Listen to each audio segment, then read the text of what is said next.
On a cold night in December 2015, Justin Blackmon decided to visit an old friend, one that he knew a little too well. It was Jennifer Miller, the owner of a bar in his hometown Ardmore, Oklahoma. Per usual, Justin put round after round on his tab. He drank and he drank. And he wasn't an angry or belligerent drunk. He was pleasant, friendly, usually pretty chill. He talked to Jennifer about her kids and how business was going. Probably even made a joke about how he was the main one keeping her open, seeing as how he was here spending big almost every single night. He listened intently, truly engaging in the conversation, and the people of Ardmore loved him for that. Hours after entering, Justin closed his tab. The bartender asked, "You're not driving, are you?" Justin looked shocked and answered like, "What? Of course not." Then he walked out wearing a beanie and a red Nike hoodie.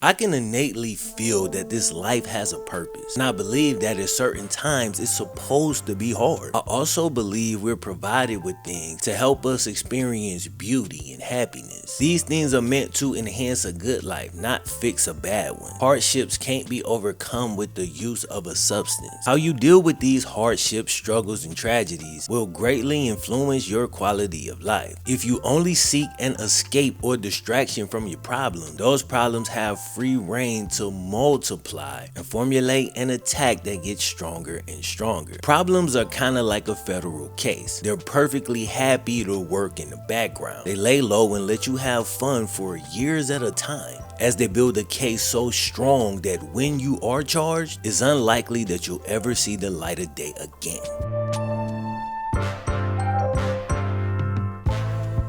You need to address these issues while they're still manageable, and clean your life up page by page before they throw the book at you. Justin Blackmon's been charged by his affliction, an indefinite sentence into a life of darkness. But darkness itself is not a physical thing. It's technically just the absence of light. So no matter how dark a room gets or how long it stays pitch black, it's always just a spark away from once again being filled with light. Chapter 1. A dark seed takes root. Justin Blackmon was born in Oceanside, California. When he hit second grade, his dad, a former Marine, accepted a new position that required the family to move to Ardmore, Oklahoma. Justin was highly upset about the move. He told his parents that he wished they would have left him in Cali. But as time went on, he became attached to his new home, and the people there became attached to him, to the point that even when they figured out he had a problem, they protected him from everybody but himself. Justin seemed to have perfectly balanced parents, a retired Marine and a kindergarten teacher. So he got discipline and toughness from his dad, while he got patience and nurture from his mom.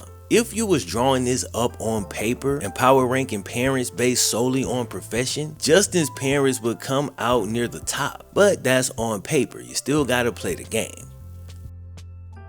Now, we don't have many details from the Blackmon household, so there's no way to be sure if there was something that happened in the home that would trigger Justin's later struggles with alcohol. If, and that's if, either of his parents had issues with alcohol that would make him more susceptible. I think it's clear, but I'm obviously speculating here. I'm not dishing out judgment, just throwing out a few educated guesses on the origin point. The National Institute on Alcohol Abuse reports that as many as 60 to 80% of people who are treated for alcohol abuse report experiences dealing with childhood trauma. But with that said, all childhood trauma does not happen in the home. And for Justin, the two biggest traumatic events that we have on record from his childhood actually happened away from the house. When Justin was just a freshman in high school, one of his best friends passed away in a car crash. A couple years later, when he was a junior, he lost yet another friend to a car accident. Maybe that planted the seed, or maybe it was something else. Maybe it was a combination of these factors and more. But something took root inside of Justin, and he's been trying to drown it in liquor for decades now. Chapter 2. Accountability counted on one hand. As an 8th grader, Justin nearly quit playing the game that would one day put millions into his account. He got frustrated with the coach and stormed out the weight room. He walked straight home like, I ain't doing all of that. But the coach called his mom, so when Justin got home, she was waiting for him, arms crossed, foot tapping on the floor. Then she put him in the car and took him straight back to the weight room. Only 15 minutes had passed since he walked out. Then she bust through the door, dragging Justin by the ear. Then she made him apologize and finish his workout. Reading through the story, this is one of the only times in the whole written story where Justin was truly held accountable early in his life. After his mom dragged him in there and made him apologize, the coach never had another problem out of dude, meaning this tough love was highly effective. I can't help but wonder if Justin could have used more of that. But the better he got at the sport he had just tried to quit, the less accountability others seemed to impose on him. Today's video is sponsored by DraftKings Sportsbook. So while we wait for football season to come back, we got the NBA playoffs to hold us over. Lock in on some actual high stakes basketball and raise the stakes a little for yourself with my partners at DraftKings. They got same game parlays, odds boost, and more. Download the DraftKings Sportsbook app and use code FlemLo. The crown is yours. Maybe you need to see how the first quarter plays out, what the matchups looking like, what type of energy they bring in before you comfortable betting on the outcome. Well, with DraftKings, you can bet on live in progress games right as they happen. That way you can have as much info as possible before actually putting in your bet. Same game parlays is another great way to go about it. Combine multiple bets together all from the same game. This is actually a great way to utilize your $200 in bonus bets you got for betting $5. Now, if sports betting is not yet available in your state, you can still get in on the fun with DraftKings Pick 6, which still give you a shot at winning cash prizes. So essentially, they pretty much got something for everybody. So download the DraftKings Sportsbook app now. New customers use my promo code FlemLo and bet $5 on any wager to get $200 in bonus bets instantly. That's promo code FlemLo, only at DraftKings.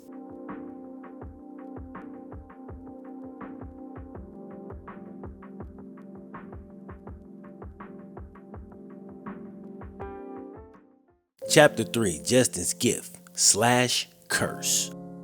As an athlete, you play against different archetypes, and you start to realize that all athletic gifts don't look the same. That wrestler that look unathletic will put you on your ass immediately. But being the biggest, fastest, or jumping the highest is always cool and has its advantages. But unless you're that 1 in a million prospect, they usually come with drawbacks as well. The fast guy is usually injury prone, can't catch worth a damn, or can't stay out of trouble. The big guy might be faster than you'd expect, but easy as it is for him to put on muscle, it's just as easy for him to put on fat. Justin was the type of athlete who wasn't the biggest or the fastest. He wasn't picked first when he was younger, but he had sneaky traits that went unnoticed until later in his athletic career. He had long arms and he had big hands, which made him play much taller than he really was. And his motor was crazy. He never got tired and was much more durable than sports car athletes.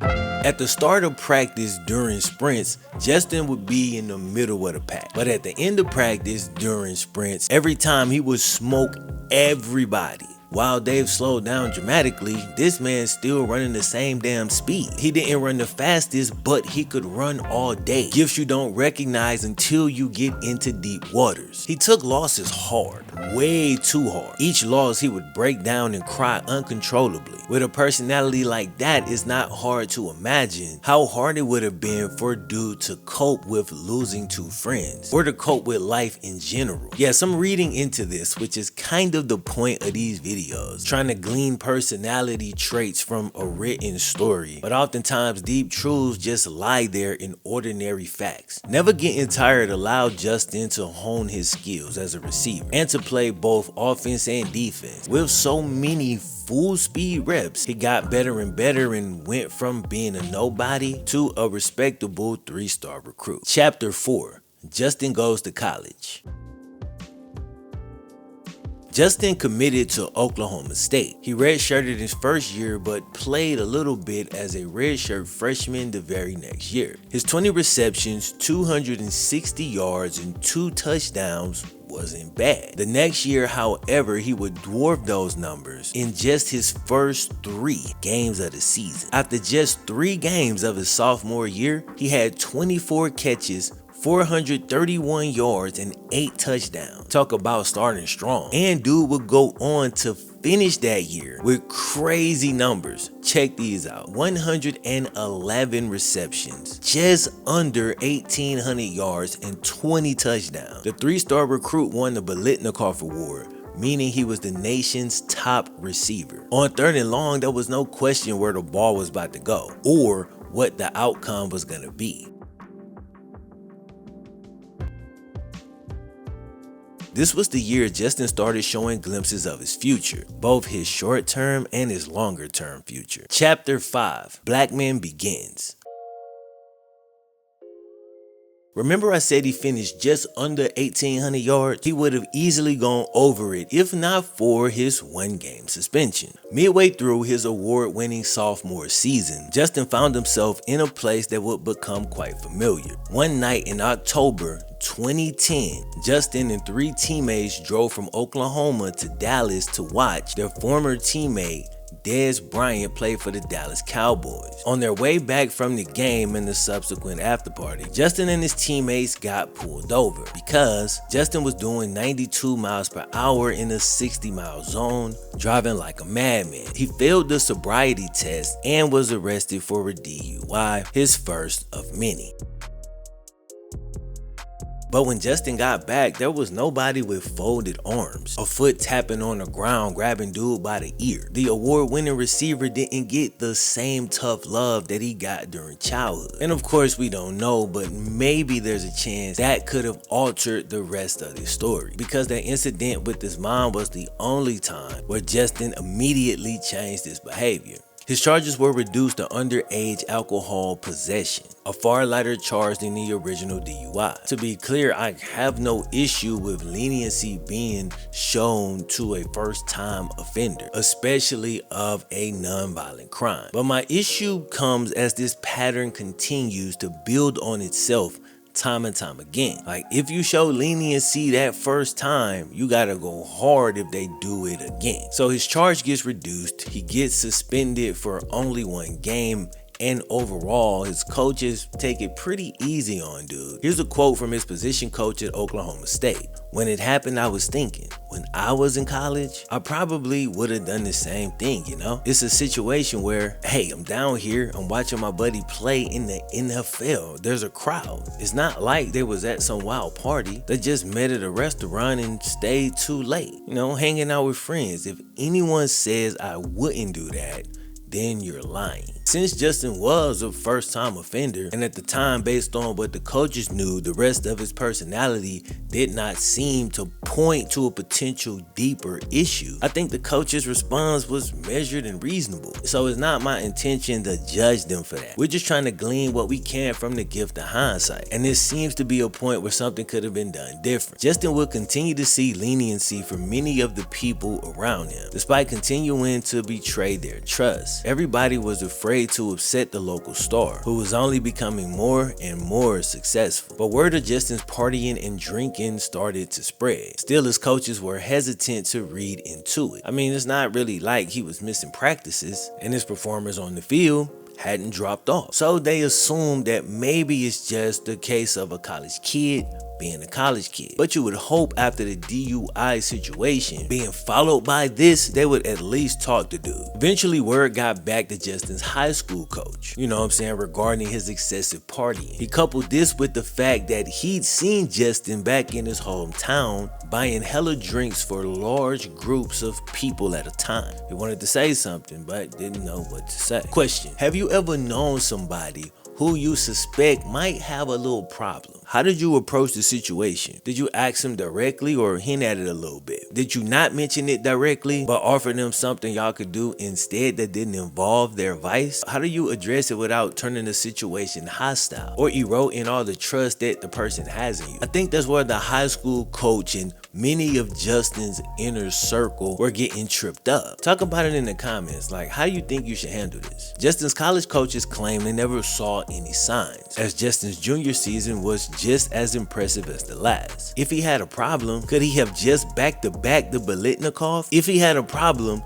could he do this? I'm kind of saying it ironically, but it would be a fair question to ask yourself at the time. Head coach Mike Gundy did admit that he saw a change in Justin his last few weeks on campus. He noted that Justin's demeanor was different, but he chalked it up to nerves associated with the draft. NFL scouts, however, clearly saw the signs, and because they didn't have a relationship with Justin, didn't yet need him to catch touchdown passes, and didn't care whether or not he considered them a friend, there was nothing separating them from the truth of the matter. They were able to look at clear signs and see them for what they were. The Buccaneers sent the scout to Stillwater, Oklahoma, home of Oklahoma State, where Justin was playing, and it didn't take long for him to pick up the scent of Justin's drinking problem. Once you was there, it wasn't hard for you to figure this out. Here's what then Bucks director of pro scouting, Mark Dominke, revealed in a later interview. We found out there was a bar called the Cricket Inn, or the Cricket, which was a popular bar there at Oklahoma State. And so our scout would sit there for a week. He sat there for 1 week, went in every day, and stayed until 11 o'clock every single night. That was his job. And when we checked, how many times did Justin come in? And basically he came in way too many times. So we took him off of our board. They was only in town for a single week and got to the bottom of Justin's issue, while the people who saw him every day either could not or refused to see it. It's crazy because sometimes when you're so close to a situation, you actually have the worst seats in the house. You ever sat in the front row at the movie theater? Like, it sounds good in theory, but when you get there, you realize you're so close that you can't see nothing. Chapter 6, D.U.I, drafted under the influence.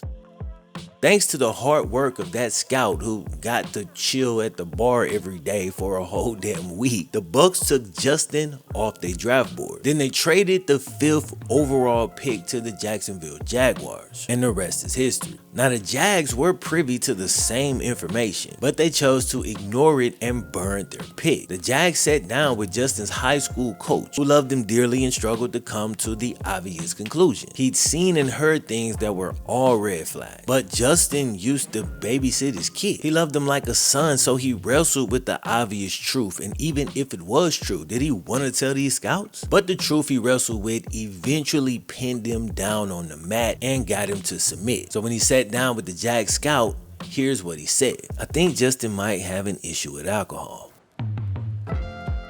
The Jaguars still selected Justin 5th overall, ignoring the warnings that were right in their faces. Justin was the highest drafted player from Oklahoma State since Barry Sanders 2 decades earlier. Then 2 months later, he was arrested again. I bet Justin at this point wanted to put the bottle down, but was likely distraught when he realized he couldn't. His underlying issues, whatever they were, had just gone ignored for way too long. They had built up an army and were attacking full force. Justin fought back, but bro, he was severely outmanned. In June 2012, before he played a single game in the league, Justin was pulled over for going 60 in a 35 and veering onto the left side of the road.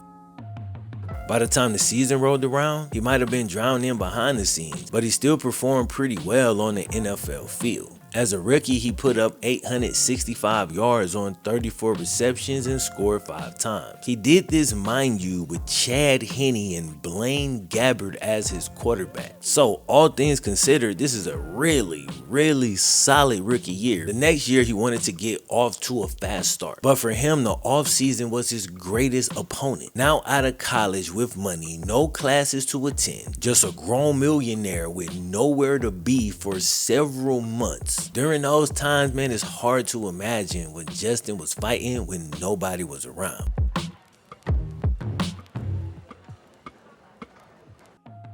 So he opened up the next season serving a 4-game suspension, but when he came back, he showed a glimpse of what he could be. In his first 2 games back after the 4-game suspension, he combined for 19 catches and 326 yards. Again, this is in 2 games. I think more people are familiar with Josh Gordon, another hyper-talented receiver who was actually drafted the same year as Justin. I won't go into the technicalities around that, but they both landed with bad organizations and they both struggled with substance abuse. Gordon was more visible in the NFL as he was more heavily covered by sports media, but Blackmon was easily the better college player and they had nearly identical rookie seasons in the league. So there's no reason to believe Justin couldn't have had a year like Josh Gordon had back in 2013 if he could have just stayed on the field. Either way, the game of football lost out big time as these 2 talents battled demons that kept them off the field for most of their careers. Chapter 7, the longest bye week ever.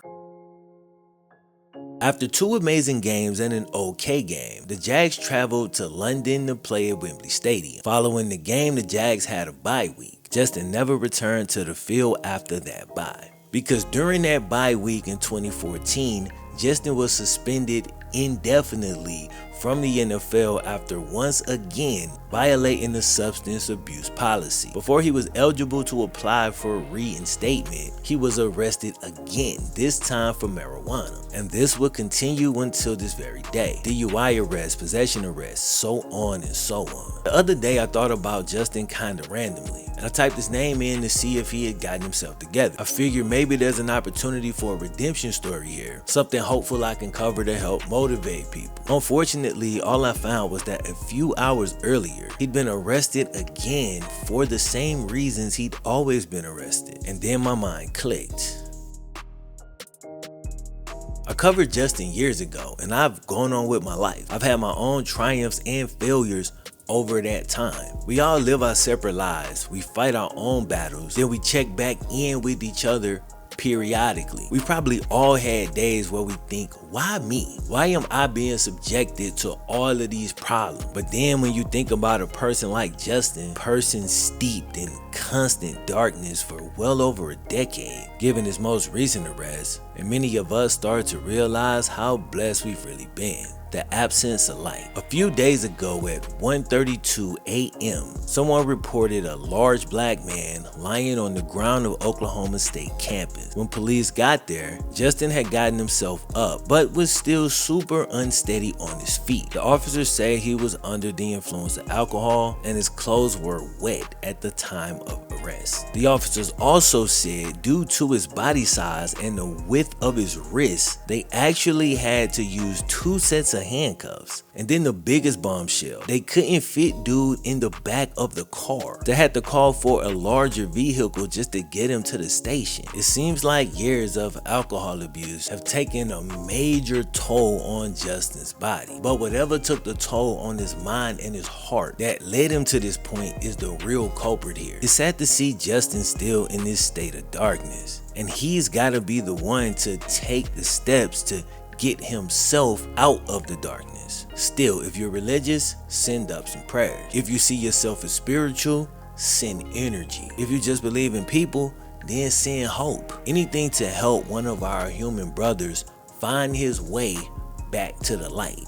It's interesting to me that as far as he slipped, he still doesn't have any accusations of violence that I've seen. In the one article where I saw him get into it with a bartender, essentially for cutting him off once he'd had too much to drink, he still comes out not really looking like a bad guy. She said at that time he was in there all the time and she had to kick him out on 3 separate occasions. But she said every time, the very next night, he was back in there for one, but the very next night he would come back and say, "I'm so sorry," and sincerely apologize. And she felt the apology, so she told the reporter that if he wrote a single bad word about Justin, she would find him. It's like his light was still emanating from the dark place that he was in. But with all that drinking and no real accusations of violence, that indicates a good heart that's still in there. But he's been slowly drowning it in alcohol, in the process of trying to drown something else. There's a monster inside him that's eating away and tearing him down from the inside out. I pray that he could find it, cast it out, and began rebuilding the second half of his life. He's only 35 years old, though he seems much older. So there's hope he can recover and get his life back. And if you in a dark place, bro, you gotta find a spark and use that glimmer of light to find your way back.